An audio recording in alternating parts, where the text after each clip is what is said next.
Hey YouTube, it's Cindy here, and today we'll be making bread.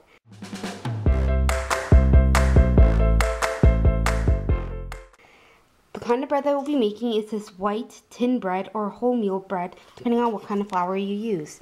So you're going to need 3 cups of flour, a tablespoon and a half of dry yeast, a tablespoon of sugar, 2 teaspoons of salt, 2 tablespoons of butter, and about a cup of warm water.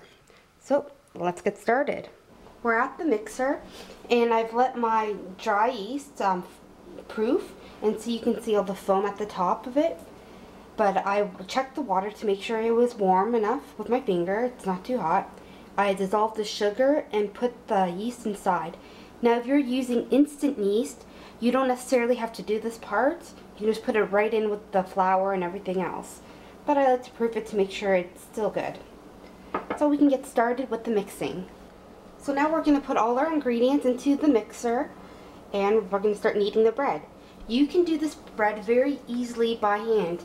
All you have to do is add all the dry ingredients together and the butter, and then after slowly mix the water or the yeasty water together. Just keep on folding it in and keep on kneading it for a good 10 minutes, and that's all there is to it. But since I have the KitchenAid, I'm going to be using that. I'm going to add about half of my mixture, salt, the butter. Now if you don't want to use butter, feel free to use any oil of your choosing.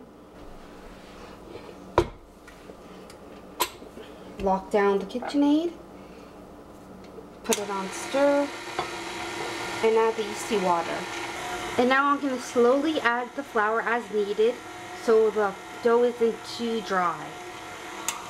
And we'll be back when we made a ball of dough around the hook.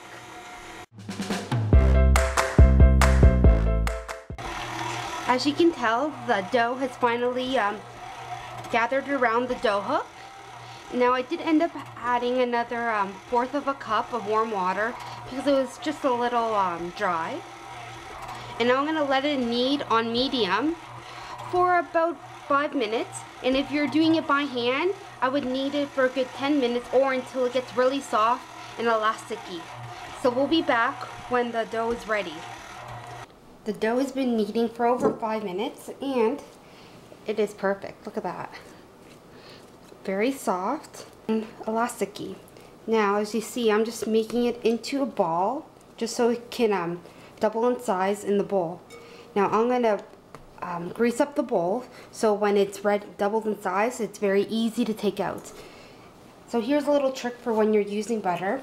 Grab a paper towel, put the butter on the paper towel, and just grease whatever you need to grease. I like this method because it doesn't make my hands extremely buttery. And I can still use this paper towel to grease my pan. And you just grab your ball of dough. I put the top part down first to get it buttery. Put it in the bowl like that. Put a tea towel, plastic wrap, or a lid on top and let it rest for an hour or until it doubles in size. It's been about an hour and a half, and look at that. It has doubled in size and it's ready to be rolled out and shaped. I am just punching it down, getting all the air out lightly. And look how easily it comes out of the bowl when you butter or oil it. See? Perfect. So I'm just going to get all the air out by rolling it. Now you can knead it a bit if you like at the step, but I find it unnecessary. All out. To make this bread is one of my large loaf pans that I've buttered and floured. But this recipe is meant for 2 loaves in a regular loaf pan. So you can just either use a large loaf pan if you have it, or just 2 small ones. See the end? I'm going to roll it inwards. Like so. And that will just about fit my loaf pan. And just tuck in the ends. Pinch the bottom. wonderful.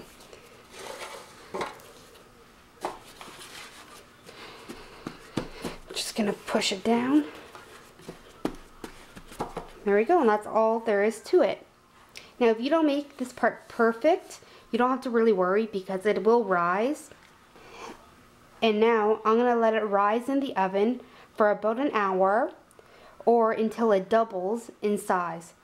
And I usually just leave the oven light on because that's all you need for this. And you should put a tea towel on top of it or plastic wrap, whatever you have, just so the top doesn't dry out too much. The bread was rising for about 2 hours, and look at that, it's tripled in size. Now the actual recipe tells you to put some flour on top of the bread, which I did already very gently, not to deflate it. I put one of my smaller loaf pans with boiling water inside, and that creates a steam oven inside to help the bread rise better. So now I'm just going to preheat my oven to 350 and put my bread inside. Look at that beautiful bread. Now I'm going to let it go in the oven while it's preheating to help it rise a bit more. I'm going to let it cook for about 20 minutes or so until the top is nice and golden brown. I just want to give you a sneak peek of how the bread looks. See, it's rising beautifully. Look at that, beautiful. I just took the bread out of the oven and it baked for about 30 minutes. Look at that, golden brown, and it's hollow inside. So now I'm going to get a clean tea towel, and careful, the bread is hot. I'm going to turn it over. Whew. See, when you butter and flour the pan, it comes out really smooth. I like my crust soft, so I'm going to wrap it up in the tea towel. Ooh, it's hot. Oh yeah, perfect. Wrap it up in the tea towel and let it cool like that for about, I don't know, 20 minutes. And we'll get back to when this is ready to slice up. Let's cut a piece of this bread. Beautiful. Look at that. Perfect bread. Thank you for watching, and until next time.